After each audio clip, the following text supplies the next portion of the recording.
The words hung in the air of the immaculate dining room, each one a polished stone thrown directly at him. It's been 3 years, David. 3 years of my daughter supporting your little computer hobby. Cassandra, my mother-in-law, placed her wine glass down with a delicate click that sounded like a gavel. Her eyes, sharp and assessing, swept over my simple gray sweater as if it were a beggar's rags. Don't you think it's time you became a man and contributed something other than your presence at my dinner table? She had no idea that my presence was the only thing keeping the roof over her head and the very table she was dining at from being sold for scrap. Before we continue, hit that subscribe button and turn on notifications so you don't miss any of our stories. Drop a comment telling me where you're watching from. Are you in Atlanta, Houston, London, or maybe Lagos? I love seeing our global community. Now let's get back to David and see how this unfolds. The scent of roasted rosemary lamb filled the room, a rich, decadent aroma that felt entirely at odds with the acid churning in my stomach. It was Sunday dinner at the Hamilton residence, a weekly ritual of quiet suffering that I had endured for 156 consecutive weeks. Cassandra's home in Buckhead was a monument to her success as one of Atlanta's premier commercial real estate brokers. It was all soaring ceilings, minimalist art, and floor-to-ceiling windows that looked out onto a meticulously landscaped garden. Every surface gleamed. Every object was a statement of wealth and taste.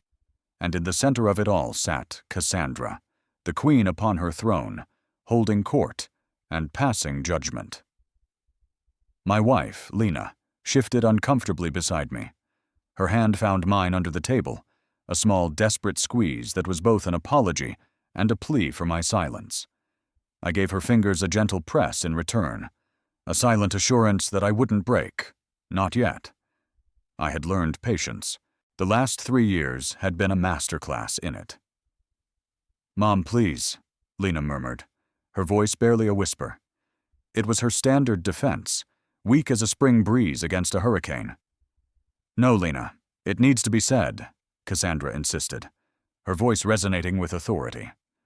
She turned to her husband, Robert, a man who had long ago ceded all domestic power and now functioned as a silent, nodding echo. "Robert, tell him. Isn't it true? A man should provide." Robert cleared his throat, adjusting the knot of his silk tie. "Well, Cassandra has a point, David. Ambition is important. We all just want to see Lena taken care of." He said it with a placid, almost bored expression, as if reciting a line he'd memorized long ago. He was the enabling parent, the soft cushion that absorbed any potential dissent, allowing his wife's sharp edges to do their work unopposed. Across the table, Lena's brother, Marcus, smirked into his napkin. Marcus was a junior vice president at a mid-tier investment firm, a position his mother had secured for him. He wore his success like a costume, all branded watches and self-important pronouncements about the market. To him, I was a joke, a cautionary tale. "He's right, David," Marcus chimed in, eager to pile on. "You can't just coast on Lena's salary forever. It's not a good look. People talk."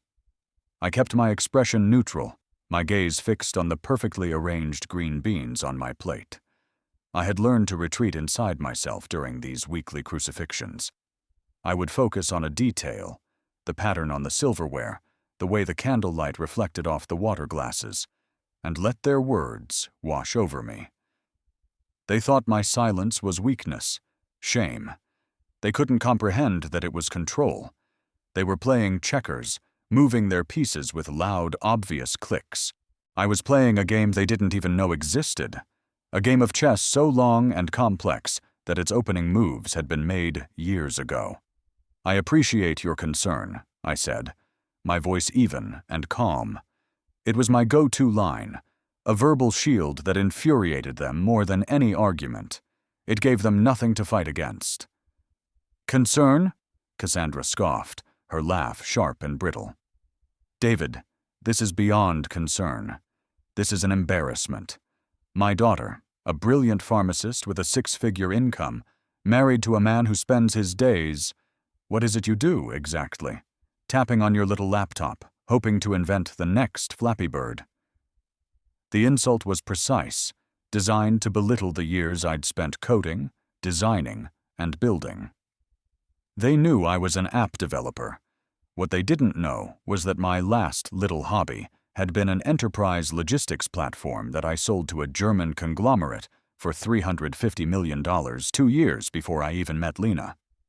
They didn't know that the modest monthly stipend I transferred to our joint account from my freelance work was the interest accrued on the interest of a fraction of my portfolio. They thought the down payment for our comfortable but unassuming house in Grant Park had come from Lena's savings. They had no idea I had paid for the entire property in cash from an account they couldn't possibly imagine. "We manage," I said simply, taking a slow sip of water. "We manage," Cassandra mimicked, her voice dripping with disdain. "Lena manages. You exist. You are a dependent, a very handsome, very charming dependent. I'll grant you that, but a dependent nonetheless. A charity case." There it was. Her favorite word for me. Charity case. She deployed it whenever she felt I wasn't showing enough gratitude for being allowed into her hallowed family. The first time she'd said it, a year into our marriage, a hot, white-hot rage had flared in my chest. I had almost broken my vow of silence then. I almost laid it all out on this very table. But I'd looked at Lena, at her terrified, pleading eyes, and I'd held back. The timing wasn't right. The lesson wouldn't be complete. They needed more rope, and I was more than willing to give it to them. Lena's grip on my hand tightened until it was painful. "Mom, that's enough. You're being cruel." "I'm being realistic," Cassandra shot back, her gaze unwavering from me. "I want grandchildren. How can you two even think about starting a family when your husband has no stable income, no prospects, no ambition? What kind of future is that for a child?" The irony of that statement was a physical blow. It was the lie about a child that had started this whole charade.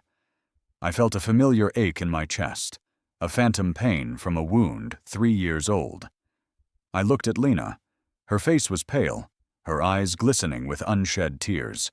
She knew exactly what her mother's words were stirring up. She knew the foundation upon which our entire marriage was built. A foundation of deceit, born of her fear and her mother's relentless pressure.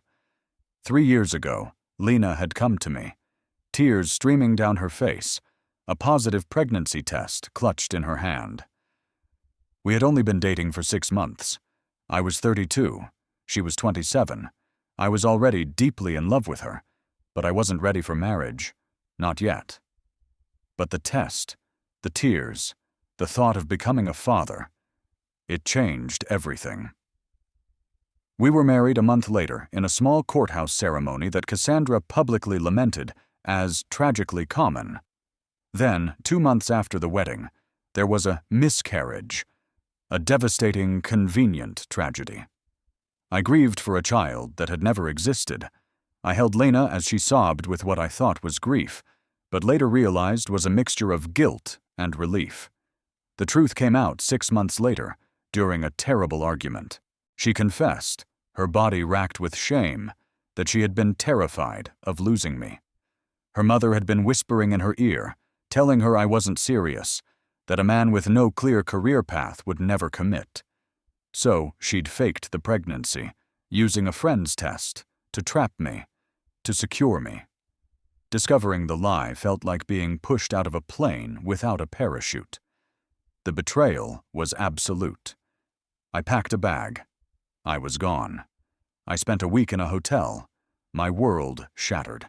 I could have divorced her. I should have. But as the initial rage subsided, something else took its place. A cold, calculating clarity. Lena's lie was monstrous, but it hadn't been born in a vacuum. It was a product of the toxic, status-obsessed environment Cassandra had cultivated. Lena had been manipulated by the same pressure that was now being applied to me. I thought about the woman I had fallen in love with before the lie. The kind, funny, intelligent Lena, who volunteered at an animal shelter and could recite entire scenes from The Office by heart. Was she still in there? I decided to find out, but I would do it on my terms. I had already been living a lie of my own, the lie of omission about my wealth. I'd wanted to be loved for who I was, not for my bank account. Now, her lie gave me a new purpose for my own. I would fake something bigger. I would fake being a failure. I would stay married to her, move into the modest house I bought for us, and I would watch. I would watch her family. I would test her love, and I would wait for the perfect moment to let the truth fall. All of it. So, I went back. I told Lena I would forgive her, on one condition. She never told her family the truth about why we got married. The miscarriage story would stand. It would be our secret, a constant reminder of the debt she owed me. And for 3 years, I had played the part of the struggling artist, the failed entrepreneur, the charity case. I endured the weekly humiliations, the snide remarks, the looks of pity and contempt. And all the while, I watched. I listened. I gathered data. And I planned. My phone vibrated in my pocket. A subtle buzz, once, twice. I knew what it was. A notification from my wealth management team, the quarterly report. I had set the alert as a small private anchor to reality during these dinners. While Cassandra was denigrating my computer hobby, the numbers on my net worth were ticking steadily upwards, crossing thresholds she couldn't even fathom.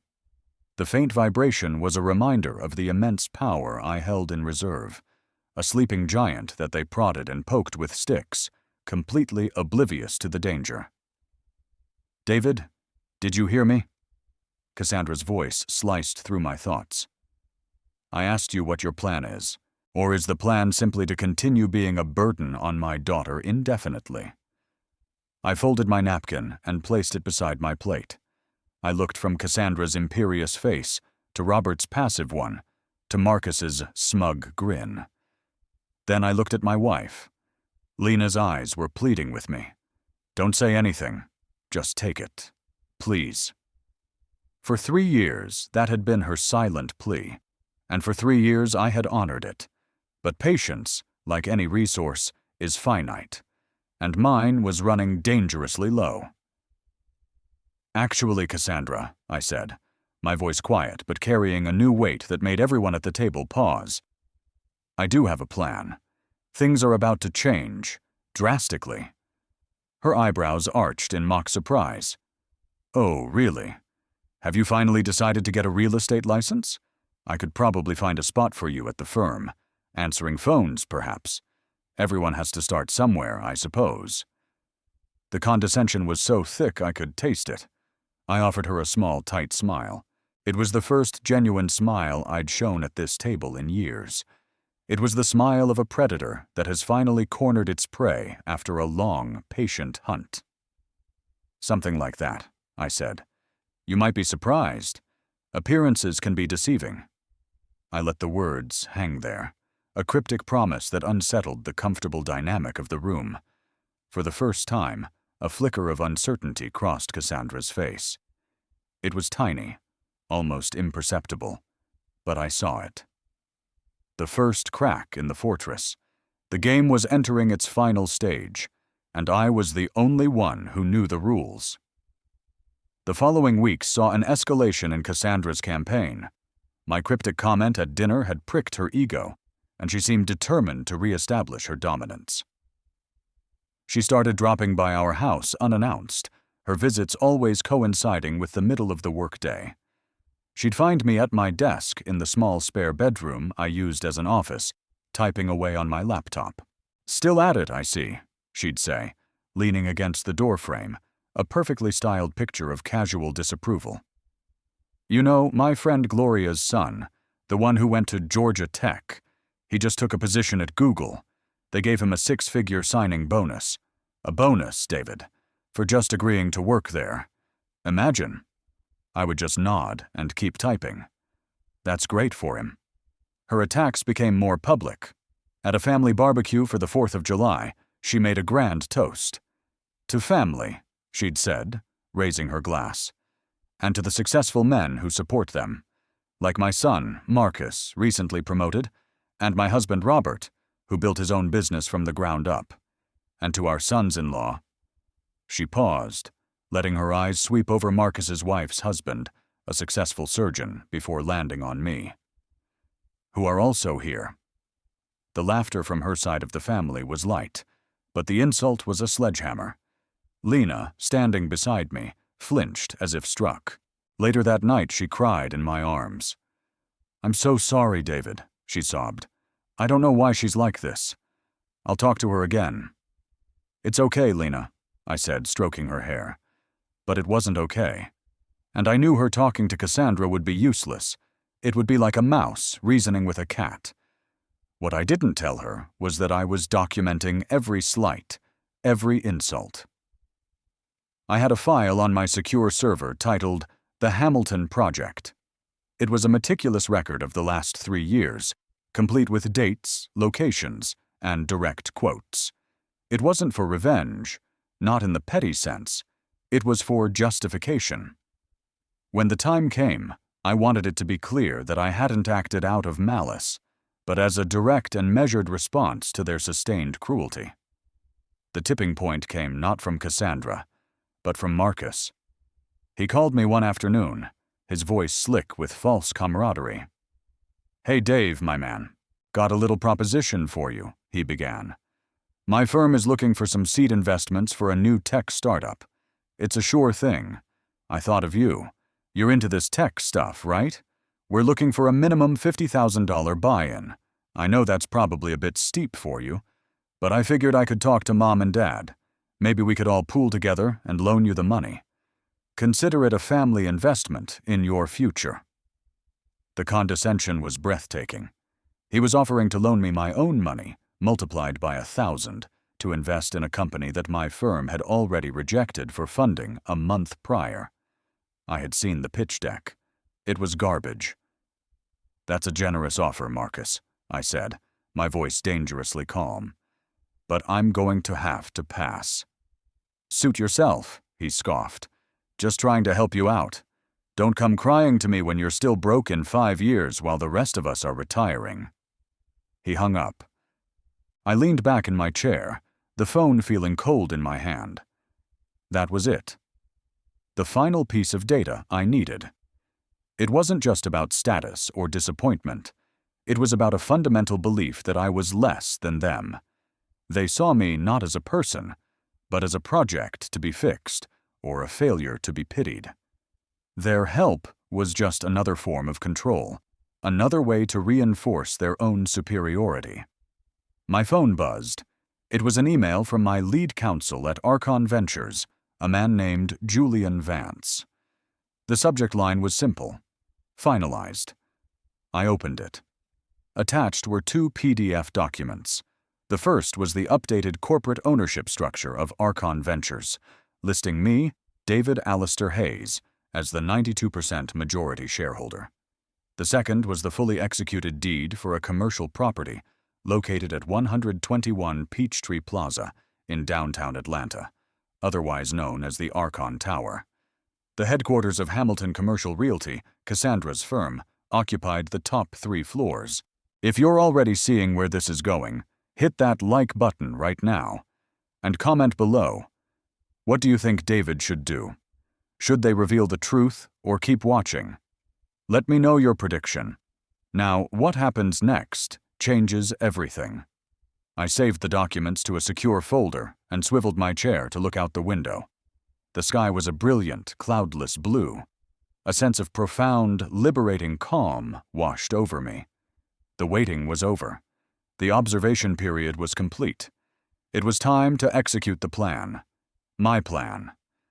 The one that had been germinating in the dark for 3 long years, nurtured by a steady diet of humiliation and disrespect. That evening, I found Lena in the kitchen, preparing dinner. She still looked troubled from the barbecue. I came up behind her and wrapped my arms around her waist, resting my chin on her shoulder. She leaned back against me with a sigh. "Tough day?" "You could say that," I said. I need to ask you for something, Lena. A favor. She turned in my arms, her brown eyes searching mine. Anything. I want to host Sunday dinner here next week, for your family. She looked confused. Here? But we always go to my mom's. She insists. I know. But this time I'm insisting. I'm going to cook. I want to make an effort. Show them I'm serious about providing for you, in my own way. The lie came easily. It was a necessary part of the setup. A slow, beautiful smile spread across her face. It was the smile I had fallen in love with. Really, David? You'd do that? I would, I said, my voice soft. But you have to promise me you'll get them all here. Your mom, your dad, Marcus. No excuses. Tell them I'm making a special announcement about my career. Her eyes lit up with hope. Is this real? Have you gotten a job? Something like that, I said, kissing her forehead. Just trust me. She agreed, ecstatic. For the rest of the week, she was lighter and happier than I had seen her in years. She thought her husband was finally stepping up, finally becoming the man her family wanted him to be. She had no idea he was actually preparing to detonate a bomb in the middle of her life. And as I watched her, a pang of guilt shot through me. She was a victim in this, too, a product of her mother's suffocating influence. My plan would either liberate her or break her. The choice, I knew, would have to be hers. I spent the next few days making preparations. I didn't focus on cooking. Instead, I was on the phone with Julian. We went over the final details: the termination of the management contract for Hamilton Commercial Realty, the official press release announcing my return as active CEO of Archon Ventures, a role I had stepped away from 3 years ago to go on sabbatical. I had my assistant print and bind multiple copies of the corporate documents and property deeds. I wanted physical evidence, hard copies they could touch and feel, making the reality of it undeniable. I also made another call. It was to a man named Arthur Sterling, the elderly, respected head of the city's real estate board. I explained the situation briefly, without naming names. I told him I was about to expose a significant conflict of interest and potential ethical breaches concerning one of the city's most prominent brokers, and that the fallout would be considerable. I asked him to be ready for a call on Monday morning. He was a man who valued integrity above all else. He agreed. The Saturday before the dinner, I drove downtown. I stood across the street from the Archon Tower, a gleaming 40-story monument of steel and glass, my name etched subtly into the polished granite above the main entrance. Cassandra's company logo was displayed prominently in the lobby directory. She had often bragged about landing the management contract for the building, calling it the crown jewel of her portfolio. She loved to tell the story of how she'd impressed the reclusive billionaire owner with her tenacity. The truth was, I'd given the contract to her firm on purpose, through a series of shell corporations, as the final piece of my trap. It was the ultimate leverage. For 2 years, her entire business, her reputation, her identity as a power broker, had been dependent on the man she called a charity case. The dramatic irony was almost poetic. As I stood there, my mind drifted back to that hotel room 3 years ago. The feeling of betrayal was still a visceral memory. The pain of Lena's lie about the pregnancy was the wound that had changed everything. It had nearly destroyed me, but instead, I had forged it into a tool, a lens. It allowed me to see the world, and her family, with perfect, cold clarity. I didn't want to destroy Cassandra. I wanted to deconstruct her. I wanted to strip away the artifice of her success and force her to confront the man she had so casually dismissed. I wanted her to understand that a person's worth isn't measured by their job title or the car they drive, but by their character, and hers had been found wanting. I thought about the word she used, burden. For 3 years, she had called me a burden, but the truth was, they had been the burden on me. Their judgment, their pettiness, their narrow-minded view of the world. It was a weight I had carried silently. Tomorrow, I would finally set it down. We're about to reach the moment you've been waiting for. If this story has you on the edge of your seat, subscribe if you haven't already, and share this with someone who needs to see karma in action. Because what David does next, Cassandra never saw it coming. Sunday arrived, gray and overcast, the sky threatening rain. Our small house felt charged with a nervous energy. Lena was a whirlwind of activity, cleaning already clean surfaces, arranging flowers, and worrying about the food. I, on the other hand, was preternaturally calm. I spent the morning slow roasting a brisket, the rich smell filling our home, a stark contrast to the sterile, catered perfection of Cassandra's dinners. At precisely 6 p.m., the doorbell rang. The Hamiltons had arrived. Cassandra swept in first, dressed in a sharp, cream-colored pantsuit, her eyes immediately scanning our living room with a critical air. "David, how domestic," she said, her tone making the word sound like an insult. Robert followed, offering a limp handshake, and Marcus sauntered in last, looking at his phone. "Smells good, man," Marcus said, not looking up. "Hope you didn't burn it. Wouldn't want Lena's money to go to waste." Lena shot him a panicked look, but I just smiled. "Everything's under control.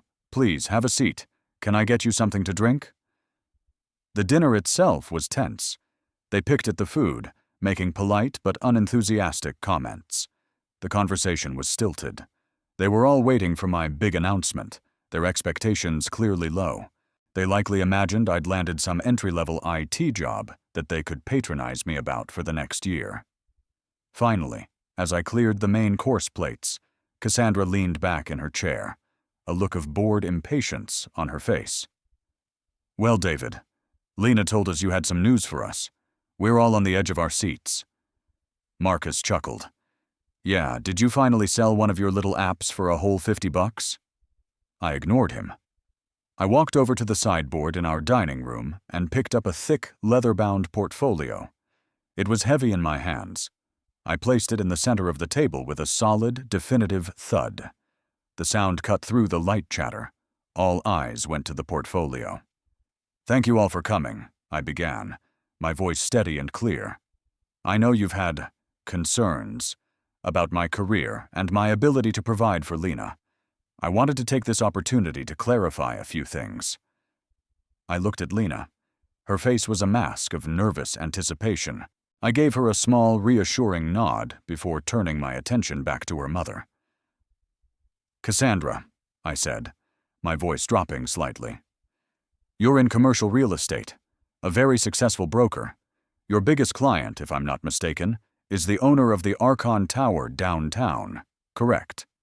A proud, smug smile spread across her face. This was her territory. "That's right. We manage the entire portfolio for Archon Ventures. It's the most prestigious property in the city. The owner is a very private, very powerful man. He only deals with the best."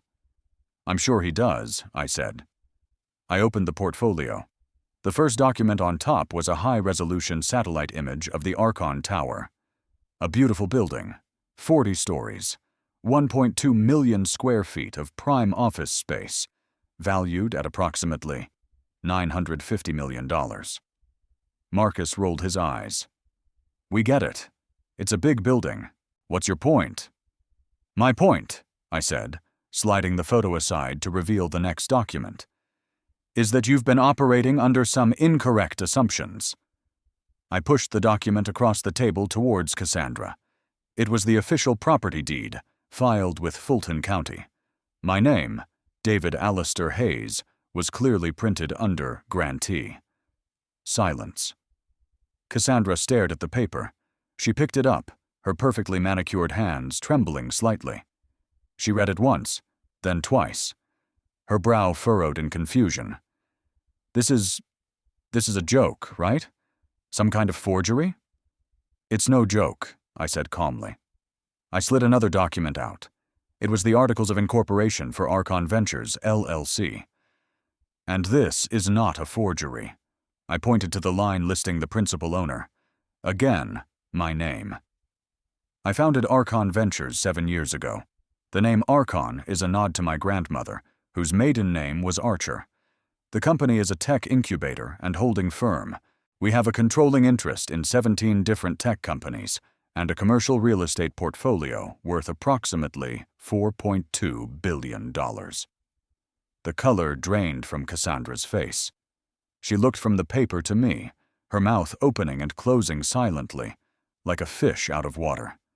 Robert had frozen, his fork halfway to his mouth.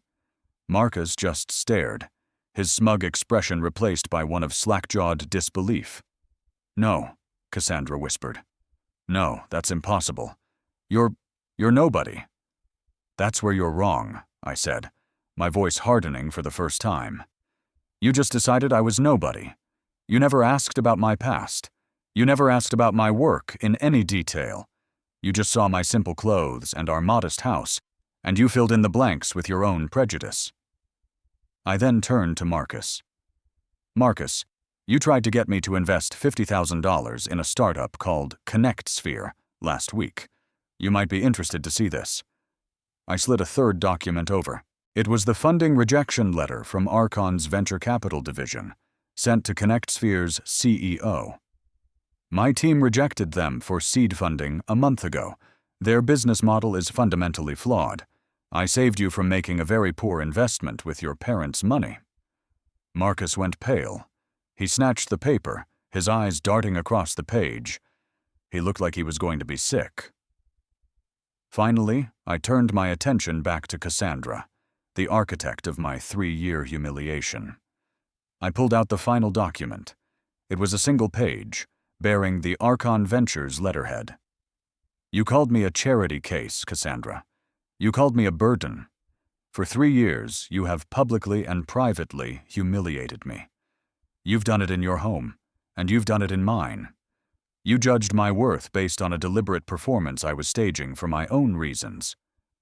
I paused, letting the weight of my words sink in. "The truth is, your firm, Hamilton Commercial Realty, has been my charity case. The management fees on the Archon Tower portfolio are well above market rate. I approved them myself as a gesture of goodwill to my new family, a gesture that was never reciprocated." I pushed the final paper towards her. "This is a notice of contract termination. Effective in 30 days, Archon Ventures will be seeking new management for its entire commercial portfolio. Of course, your firm is welcome to submit a bid along with everyone else, but given the circumstances, I wouldn't be optimistic." The silence in the room was absolute, broken only by the sound of the rain that had begun to fall outside, streaking down the window panes. Cassandra was shaking her head slowly, a low, guttural sound of denial escaping her lips. "You can't. My company, my entire reputation is built on that contract. It will ruin me." "Your reputation was built on a lie," I countered, my voice cold as ice. "It was built on the perception of power, not the reality of it. The reality is, for the last 2 years, you have, in effect, been working for me. The man you called a failure was signing your paychecks." She finally looked up at me, her eyes wild with panic and disbelief. The mask of the imperious matriarch had shattered, revealing the terrified, insecure woman beneath. "Why?" she choked out. "Why would you do this?" "You should be asking yourself that question," I said. "Why did you treat me the way you did? Why did you assume the worst about a man your daughter claimed to love? You had 3 years to treat me with basic human decency. You chose differently. This isn't a punishment, Cassandra. It's a consequence.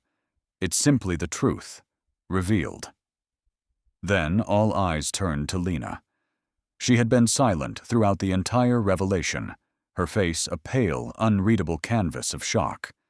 Tears were streaming down her face, but she made no sound. "Lena," I said, my voice softening. She was the final piece of this puzzle. "You knew. Not about this," I gestured to the papers, "but you knew why I was being patient. You knew what your mother was doing. And you stood by and let it happen, week after week." She flinched, a sob catching in her throat. "David, I was scared. She's my mother." "I'm your husband," I said, the words sharp but not unkind. "And this is where you have to make a choice. Their world, built on status and judgment and appearances, or our world, whatever that's going to be, built on something real." I stood up from the table. "I'm going to let you all discuss this. You have 30 days, Cassandra. I suggest you use them wisely."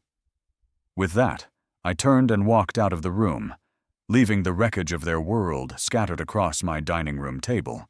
I went into my office and closed the door, the sound of Cassandra's hysterical sobbing and Marcus's frantic denials muffled behind it.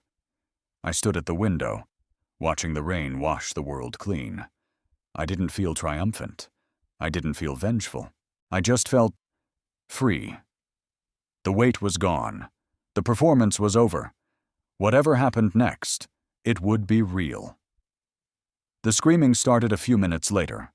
Cassandra's voice, shrill with rage and desperation, followed by Marcus's panicked attempts to calm her down, and Robert's useless placating murmurs. Through it all, I waited for one voice. Lena's. For a long time, there was only the sound of her quiet weeping. I didn't know which way she would fall. The gravitational pull of her family was immense, a force that had shaped her entire life. My only hope was that the love she claimed to have for me, the love I still felt for her despite the betrayal, was strong enough to break her out of their orbit. After what felt like an eternity, my office door opened. Lena stood there, her face tear-streaked and pale, but her eyes held a clarity I hadn't seen in 3 years. She closed the door behind her, shutting out the noise from the other room. She walked over to me and took my hands. They were cold as ice. "The pregnancy," she said, her voice a raw whisper. "The lie I told. You stayed. Because of this? You were planning this the whole time." "No," I said honestly. "I stayed because, underneath the lie, I still believed the woman I loved was in there somewhere. I hid who I was because I needed to know if you could love me, the version of me they saw, without any of it." I gestured vaguely towards the window, towards the city and the tower that bore my company's name. "The rest of it, the plan, that came later. It came from watching them try to grind me down into nothing, and watching you let them." She squeezed my hands, her gaze unflinching. "They're my family, David. I love them. But it's a sick love. It's all tangled up in control and expectation and shame. What my mother did to you, what she made me do, it's wrong. I've known it was wrong for years, but I was too weak to stand up to her." "And now?" I asked, my heart pounding in my chest. She took a deep, shuddering breath. "Now I'm choosing my husband. I'm choosing you." She looked towards the closed door. "I'm going to go out there and tell them that. And then I'm going to ask them to leave my house." The relief that flooded through me was so powerful, it almost buckled my knees. It was the one variable I could never control, the one outcome my careful planning could never guarantee. She had chosen me. She had chosen us. She walked back to the door, her shoulders squared. She was terrified, but she was doing it anyway. That was the Lena I had fallen in love with. She was still in there after all. She opened the door and walked back into the storm. I listened as her voice, stronger and clearer than I had ever heard it, cut through the chaos. The arguments that followed were ugly, but they were the death throes of an old, toxic dynamic. An hour later, I heard the front door slam shut. The house fell into a profound, peaceful silence. If this story reminded you that you should never judge someone by appearances, and that karma always finds a way, hit subscribe and leave a comment below. What would you have done in David's position? I read every comment. Now let's see how their story ends. Lena came back into the office. She looked exhausted, emotionally drained, but she was smiling. A real, genuine smile. "They're gone," she said. She came and wrapped her arms around me, burying her face in my chest. I held her tightly. We stood like that for a long time, just holding each other in the quiet house, the only sound the gentle drumming of the rain. The foundation of our marriage, which had been built on a lie, had been shattered. But now, in the ruins, we finally had the chance to build something real. 6 months later, the Atlanta skyline glittered outside the panoramic windows of my actual office, the one on the 40th floor of the Archon Tower. The city lights were a river of diamonds flowing into the dark horizon. Lena came up behind me, wrapping her arms around my waist and resting her head on my back. We were watching the sunset together, a ritual we'd started since I'd officially come out of my sabbatical and resumed my role as CEO. "It's beautiful up here," she said softly. "It is," I agreed. Our life had changed in every conceivable way. We still lived in our house in Grant Park. We'd both agreed we loved it too much to leave, but we no longer lived a lie. Lena had quit her job at the pharmacy. The pressure had come from her family, not from her passion. Now she was heading up the philanthropic division of the Archon Foundation, overseeing millions of dollars in grants to animal shelters and community arts programs. She was radiant, fulfilled in a way I'd never seen before. Our relationship, forged in the fire of truth and consequences, was stronger than ever. The lies were gone. The secrets were gone. All that was left was honesty, difficult and beautiful and real. As for the Hamiltons, the consequences had been swift and severe. As I predicted, the loss of the Archon contract gutted Cassandra's firm. Within 2 months, Hamilton Commercial Realty was insolvent. The press release about my return to Archon Ventures, which Julian had released the morning after the dinner, created a media firestorm. The story of the billionaire who posed as a failure to test his in-laws was too juicy to ignore. Cassandra became a pariah in the Atlanta business community, a cautionary tale about arrogance and misjudgment. They sold their Buckhead mansion and moved into a much smaller condo. I heard from Lena that Cassandra had taken a job as a residential agent at a small suburban firm. She was starting over. Marcus was fired from his investment firm a week after the story broke. His superiors called it a matter of character and judgment. He had been exposed as a fool, and in his world, that was a fatal blow. Lena maintained a tentative, cautious relationship with them. She spoke to her parents on the phone once a week. The conversations were strained, polite. They had never apologized. Their pride wouldn't allow it, but their circumstances were a constant, humbling apology of their own. They knew they had catastrophically misjudged me, and they had paid the price. The lesson had been taught. Whether it had been learned remained to be seen. Lena's hand found mine. "Are you ever sorry about how it happened?" she asked, her voice thoughtful. I turned to face her, taking her in my arms. I looked into her eyes, the eyes of the woman I had chosen twice, once in ignorance and once in full knowledge of our flawed, complicated truth. "I'm not sorry I revealed the truth," I said. "I'm only sorry we needed so many lies to get there." I had faked being a failure to expose the truth of their character. I had met her deception with a bigger, more patient deception of my own. It wasn't a path I would have chosen, but it was the path that had led us here, to this moment of peace and clarity, high above the city.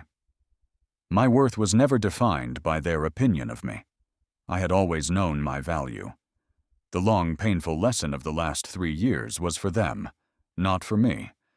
And now, finally, it was over. Justice, not revenge, had been served.